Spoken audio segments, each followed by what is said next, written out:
Секнаа парите за новата штипска болница. Банката за развој при Советот на Европа најави повлекување од проектот. Тоа значи дека државата ќе мора на друго место да бара дополнителни 14 милиони евра за да ја заокружи изградбата.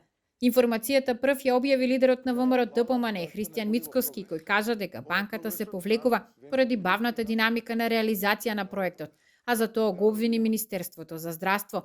Оттаму само ја потврдија информацијата, без да прецизираат дали Интракат останува во игра како изведувач, зошто не се активира банкарската гаранција и на чие барања се направени измените на машинскиот дел од проектот, што чинеше дополнителни 7 милиони евра од буџетот. За жал, затекнавме процес на изградба со нецелосен проект кој доведе до судски спор во кој Министерството за здравство не учествува, а со тоа и стопирање на изградбата на клиничката болница во Штип.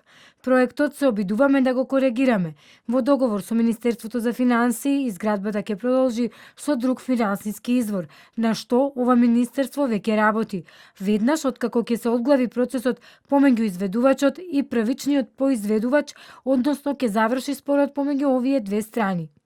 А на завршување на процесот ќе се почека. Изведувачот на изградбата грчки Интеркат и нивниот поранешен подизведувач Штипски бетон соработката ја прекинаа во 2018-та.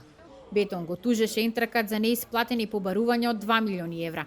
Основниот суд во Штип и Штипска апелација пресудија во корист на Бетон, но Врховен ја укина пресудата. Сега постапката почнува од почеток.